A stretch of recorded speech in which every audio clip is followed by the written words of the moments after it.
Hello tout le monde, c'est Vapi. Aujourd'hui on se retrouve pour une nouvelle vidéo, la première un peu en genre face cam finalement. Donc c'est pour la palle du Pumpkin Autumn Challenge. Donc je l'ai fait dans mon bullet journal, alors là j'ai pas mis les couleurs encore. Voilà, donc j'ai réussi à compléter toutes les catégories sauf une.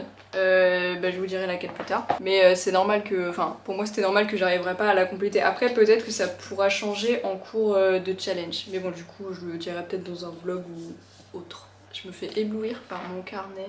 Le pumpkin c'est un challenge que j'attends tous les ans, même si en soi j'arrive jamais quasiment à lire, enfin j'arrive jamais à lire tous les livres que j'avais mis, mais j'arrive en soi normalement à en lire quand même quelques-uns, donc c'est toujours ça de gagner. Sachant que souvent les challenges comme ça c'est pour faire baisser sa palle, mais en soi moi j'ai pas une énorme palle, la plupart des livres que j'ai dans ma bibliothèque je les ai déjà lus, donc en fait j'ai fait une petite commande, donc en fait j'aurai pas tous les livres dans cette vidéo, donc je mettrai des images si je les ai pas, puisque j'en ai commandé d'occasion sur la Fnac, donc je les ai pas encore reçus évidemment, je pense que je les recevrai d'ici mi-septembre. Mais en fait juste c'est des livres que j'avais sur ma wishlist et que du coup je me dis les thèmes correspondent bien, donc autant se faire plaisir et faire une petite commande, voilà, et puis comme ça découvrir des nouveaux livres, parce que c'est vrai que avant quand j'étais chez mes parents j'avais plus de livres qui étaient dans leur bibliothèque à eux, genre des classiques, des trucs comme ça. Maintenant j'ai pris vraiment que mes livres à moi, donc il y en a beaucoup moins, enfin il y en a pas mal quand même, ça prend toute la bibliothèque derrière moi, mais il y en a quand même beaucoup moins, et surtout la plupart je les ai déjà lus. Mais quand même la plupart des livres que j'ai choisis, ils sont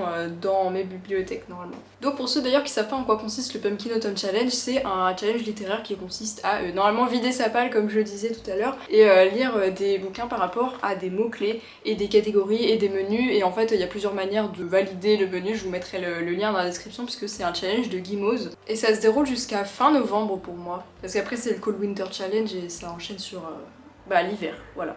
Le premier menu s'appelle Automne frissonnant, et la première catégorie c'est Viens flotter avec nous avec les mots-clés horreur, thriller, épouvante, rouge et fantastique. Donc pour celui-là j'ai vachement grugé, enfin je pense que j'ai un peu grugé le menu, parce qu'en fait on peut faire ce qu'on veut à partir du moment où ça complète un mot-clé, et donc moi je suis plutôt partie sur le mot-clé rouge avec The Handmaid's Tale de Margaret Atwood, mais je me suis dit ça peut quand même passer dans horreur parce que c'est une dystopie. Alors j'avais commencé à la lire, c'est en anglais, je suis à la page genre 20 et je sais plus quand est-ce que je l'avais commencé, mais à un moment je l'avais commencé il y a genre 2 mois. Mais voilà, du coup j'ai jamais vraiment su ce que c'était l'histoire, même en commençant là, genre en fait c'est des femmes qui sont faites juste pour procréer, je crois que c'est juste ça. Mais après je me suis jamais trop spoilé l'histoire, mais ça fait hyper longtemps que je veux le lire, vu que j'aime trop les dystopies. Genre j'en ai quelques-unes par là, et j'aimerais trop en lire plus en vrai, mais je sais même pas trop comment trouver ça, et j'ai l'impression qu'il en sort pas souvent,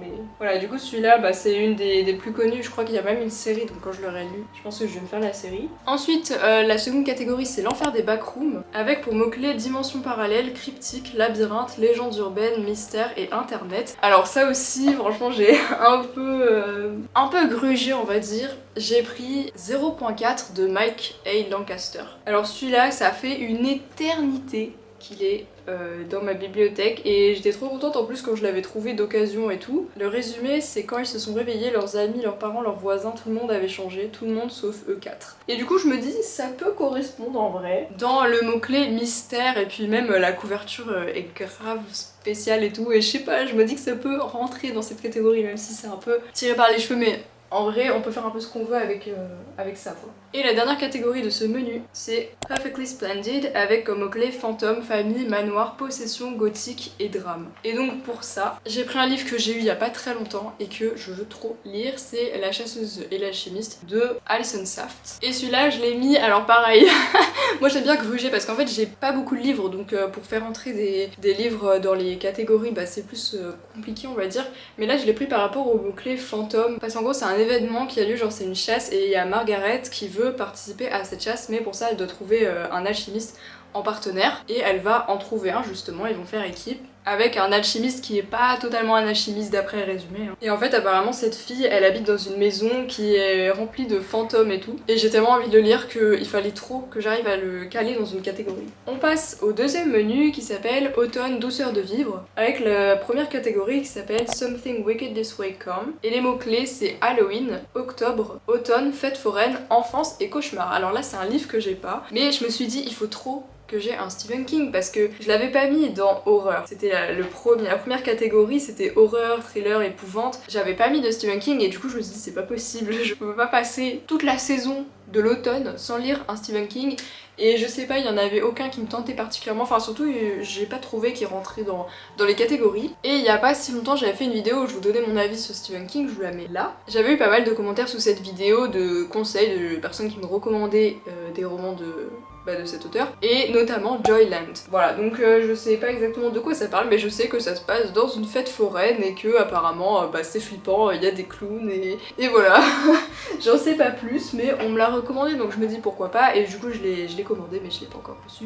Et en vrai j'ai trop hâte de le lire, genre vraiment il m'intrigue trop, à mon avis c'est un des premiers, enfin non en vrai peut-être que je vais attendre la période d'Halloween pour le lire, parce que je pense que ça va être celui qui sera le plus dans le thème en vrai, parce que y a pas forcément des choses qui sont vraiment dans le thème. Moi j'ai vraiment joué avec les jeux de mots mais ça se passe pas forcément en automne. Ensuite la deuxième catégorie c'est poupée de souvenirs automatiques à votre service, avec comme mots-clés épistolaire, sentiment, amour, deuil, guérison, gratitude et émotion. Et pour celui-là j'ai mis Les 7 maris d'Evelyn Hugo de Taylor Jenkins Reid. Et en plus il y a pas longtemps j'ai vu justement l'avis de Margot Liseuse sur celui-là, c'était une coïncidence parce que je l'avais vu en magasin, enfin à la Fnac je crois aussi, et du coup je m'étais dit que j'avais trop envie de le lire. C'est une actrice de cinéma, enfin maintenant elle a 80 ans mais enfin c'est fictif évidemment, mais en gros c'est l'histoire de Evelyn Hugo qui est une ancienne légende du cinéma, et dans sa vie elle a eu 7 maris et elle va décider de révéler, enfin de faire une sorte d'autobiographie mais en interview avec une journaliste qui est complètement inconnue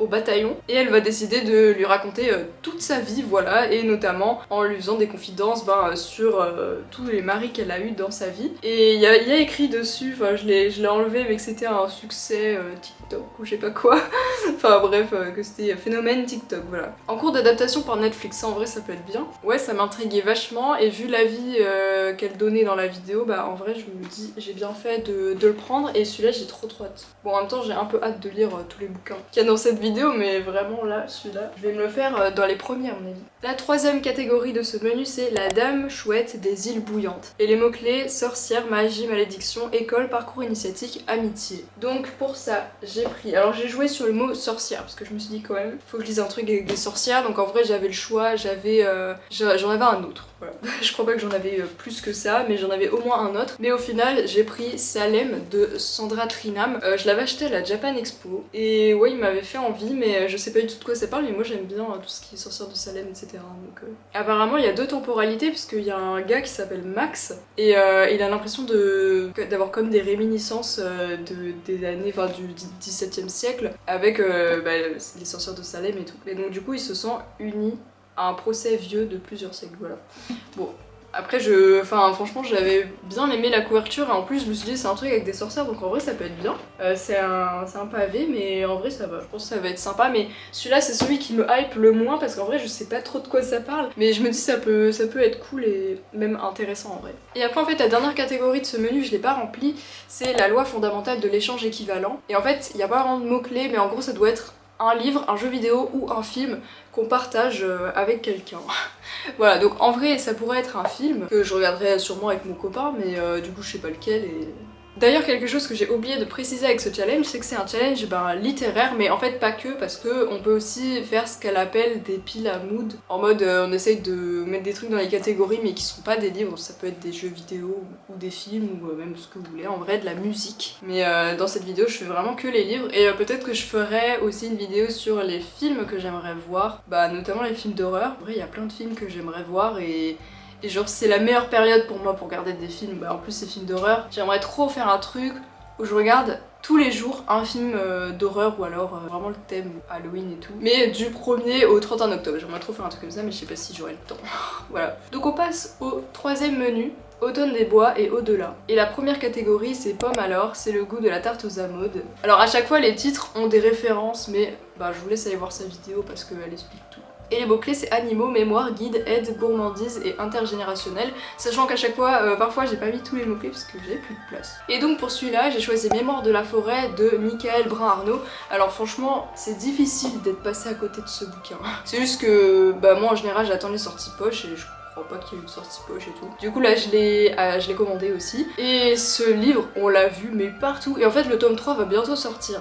Et notamment le challenge est aussi en partenariat je crois avec cette saga. Mais voilà, je sais que c'est trop mignon. Il y a l'Oliver, enfin mon pote l'Oliver qui m'avait aussi vachement conseillé ce bouquin. Il avait même fait un fanart et tout, donc je me dis pourquoi pas, ça a l'air bien. Donc du coup c'est des animaux anthropomorphes, enfin, c'est pour ça que j'ai choisi ce bouquin. Et en vrai c'était les mots-clés, c'était en rapport littéralement avec ce livre, hein, donc je pouvais pas choisir mieux de toute façon de cette catégorie. Ensuite deuxième catégorie, légende de la hache noire, avec pour mots-clés médiéval, chevaleresque, quête illustrée, épopée et fantasy. Et là j'ai pris encore un livre que j'ai pas, il y en a beaucoup dans ce menu, c'est Lady Helen tome 1 de Alison Goodman. Alors en fait j'ai le tome 3 de Lady Helen et je l'avais acheté en pensant que c'était le tome 1, mais non, voilà. Donc j'ai pas du tout le seum. Sachant que je crois que je viens de commander la version poche. Donc là, le 3, je l'ai en grand format, donc ça va encore être pas du tout satisfaisant cette histoire, voilà. Donc je sais pas ce que je vais en faire, je vais sûrement le vendre et le racheter quand il sera en poche. Mais j'ai trop envie de lire Lady Helen déjà parce qu'en plus je l'avais mis dans mon sorte de bingo de début d'année avec les 10 livres que je veux lire en 2023. Donc Lady Helen, tout simplement, j'ai trop envie de le lire parce que je me rappelle plus de quoi ça parle, mais apparemment ça ressemble vachement à la... Enfin, vachement, voilà, ça a des liens avec La Passe Miroir, on va dire que c'est un peu le même genre d'histoire. Et vu que La Passe Miroir ça me manque beaucoup, je vais lire Lady Helen, voilà. Ensuite, troisième catégorie, la mélodie infernale de la corne de chasse. Les mots-clés sont monstres, créatures, wyvern, expédition et aventure. Et j'ai mis un manga, alors en général je cale toujours un manga dans les challenges. J'en ai mis un que j'ai acheté, alors où ça ? Je crois que j'avais craqué juste en magasin.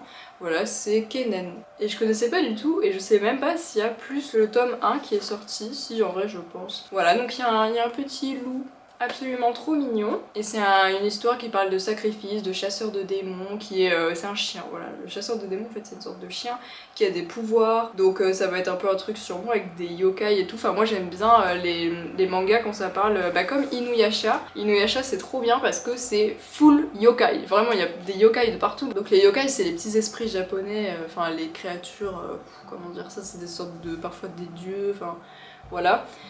Ça ressemble à des animaux quoi, mais qui ont des pouvoirs et qui sont fantastiques quoi. Et dans Inuyasha il y a beaucoup ça, enfin tous les monstres sont des yokai ou inspirés de yokai, et du coup j'espère que ça va être un truc comme ça, mais en vrai je pense. Donc voilà, mais j'ai que le tome 1 donc je sais pas, je vais voir si ça me plaît, j'achèterai plus. Et la dernière catégorie de ce menu c'est Rocket Raccoon on the Run, et entre parenthèses c'est mutation, expérience scientifique, sci-fi, et les mots-clés c'est mutation, expérience scientifique, science-fiction, chasseur de primes, gardien et galaxie. Bon, on voit clairement la référence, hein, voilà. Et pour ça j'ai choisi Widowland de CJ Carré. Donc Widowland c'est une dystopie, j'ai 3 dystopies, c'est grave. Après je dis que j'arrive pas à en trouver, mais... Il y en a 3 dans le même challenge, ok. Widowland, je crois que, enfin vu le résumé que j'avais lu, il me semble que c'est en gros une sorte de pays ou d'île où il y a que des femmes, du coup qui sont comme réfugiées et tout. Et en fait il y a une femme qui fait partie du pouvoir, enfin vraiment de l'élite on va dire, et elle est très contente de pas avoir à aller là-bas, enfin elle voit pas trop le but on va dire. Et sauf qu'un jour je crois qu'elle va devoir y aller, elle va être forcée d'y aller, et en fait elle va se rendre compte de ce que vivent les femmes et que c'est... Enfin voilà, elle va se rendre compte de tout le bordel. En fait ça m'a rappelé un peu QI de Christina Datcher parce que c'est pareil, c'est une femme genre elle a jamais eu de problème avec ses enfants et tout, et au final elle va se rendre compte que sa fille je crois doit aller dans une des écoles d'état qui sont justement pour les enfants qui ont un QI censé être inférieur aux autres, et du coup ils ont des écoles spéciales et tout, et c'est là qu'elle va découvrir ce que c'est vraiment ces écoles là alors qu'elle a participé à les construire, et j'ai l'impression que Widowland c'est un peu le même genre. Voilà. Et on passe au tout dernier menu qui s'appelle Automne rayonnant. Et la première catégorie c'est We'll Always Find a Way, avec comme mots-clés cristaux, facettes, singularité, diversité, inclusivité, feel good. Et là j'ai pris Dévisager d'Erin Stewart. Voilà, celui-là. Je l'avais acheté d'occasion aussi parce que ça m'avait vachement donné envie. En fait, c'est une fille qui a eu un accident suite à un incendie. En fait, elle a une bonne partie du visage brûlé. Enfin voilà, donc en fait, elle a des énormes cicatrices. Et du coup, elle se fait un peu bully quoi. Enfin, elle se fait un peu harceler. C'est pour ça que je trouve que ça rentrait bien dans diversité, inclusivité, tout ça. Et singularité aussi. Enfin voilà. Je pense que ça passe bien dans cette catégorie. Et en fait, elle va rencontrer une autre personne qui est un peu comme elle, voilà, qui a aussi des cicatrices. Et ils vont partager des choses ensemble, voilà. Bref, je sais pas où ça va aller plus que ça, mais en gros voilà, c'est une fille qui a vécu ça. Donc je me dis que ça peut être même intéressant psychologiquement. Alors j'ai dû changer d'angle parce que mon appareil avait un peu trop chaud. Mais du coup la deuxième catégorie de ce menu c'est l'esprit indomptable de Joe March, avec comme mot-clé place de la femme, indépendance, ambition, rêve, sororité, théâtre, écrivaine. J'ai mis Anatomie de Dana Schwartz. Donc je l'ai pris à la bibliothèque celui-là, donc je vais devoir pas trop tarder, mais en vrai ça fait hyper longtemps que je veux le lire. Il est dans mon bingo aussi de lire à lire dans l'année, et je l'ai mis par rapport aux droits de la femme et tout, parce qu'en fait c'est une femme à Édimbourg en 1817, elle s'appelle Hazel, et elle dans la vie elle veut devenir chirurgienne, donc elle en fait une passion, et en fait elle va rencontrer un mec qui s'appelle Jack, et qui déterre les cadavres pour les vendre aux scientifiques, et elle du coup elle va un peu s'arranger pour avoir des cadavres et pouvoir s'entraîner dessus, alors qu'à cette époque les femmes elle pouvait pas devenir chirurgienne quoi. Voilà. Mais du coup je pense que ça va être hyper intéressant comme bouquin et j'ai trop envie de me le faire. Quand j'ai vu il passait tout le temps, il passait partout à un moment dans les vidéos et tout, et depuis je voulais trop me le faire, et quand je l'ai vu à la bibliothèque j'ai pas trop hésité quoi. Et le tout dernier bouquin, donc c'est dans la troisième catégorie. Alors je crois que ça se prononce Shul Harun Morin, un truc comme ça. Les mots-clés c'est Irlande, petit peuple, mythe et légende celte, nature writing et vert. Et en fait pour cette catégorie je trouvais rien vraiment dans ma wishlist et tout, je savais pas du tout quoi mettre. Et du coup en fait si vous savez pas, pour le challenge il y a Guimos qui a mis en place une sorte de Google Doc où on peut rajouter des bouquins pour conseiller les autres en fait, dire ce qu'on a choisi dans les catégories et tout, et comme ça si on n'a pas d'idée on peut regarder les propositions des autres, et c'est ce que j'ai fait. Et j'ai trouvé Déraciné de Naomi Novik. En fait je me suis rendu compte que c'était dans ma wishlist mais je savais pas trop comment chercher ça sur Livre Addict en fait par rapport aux mots-clés et tout. Et Déraciné, ce que je comprends c'est une fille qui cueille des baies. Enfin ça a l'air vachement proche de la nature hein. Donc à mon avis c'est pour ça que ça rentre dans la catégorie. Et en fait c'est un village où il y a un dragon qui protège le peuple en fait, mais en échange de la protection, et tous les 10 ans il faut qu'ils leur fournissent une fille, enfin le peuple doit fournir une fille, et c'est le dragon qui choisit la fille. Voilà, donc ça peut être pas mal. Il a l'air bien noté et tout, donc en vrai ça a l'air bien. Voilà, donc je l'ai commandé aussi pareil, et j'ai commandé d'autres livres aussi qui sont pas dans le challenge, mais je pense pas que je ferai un book haul, mais je le mettrai dans un vlog.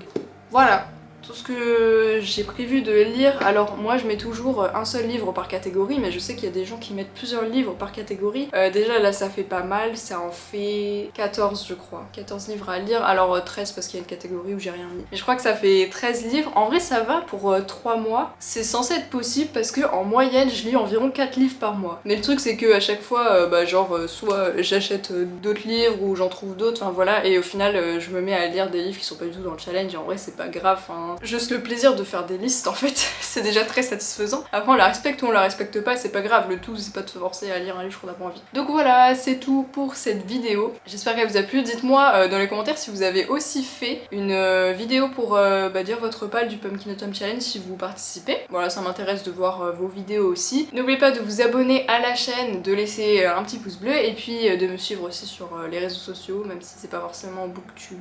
Enfin c'est pas forcément en lien avec les livres, mais voilà. Et n'oubliez pas aussi que vous pouvez me soutenir sur Ko-fi, le lien est dans la description, en fait c'est une plateforme pour soutenir les créateurs. Voilà. Donc on se retrouve samedi prochain 14 h pour une nouvelle vidéo. Bye tout le monde!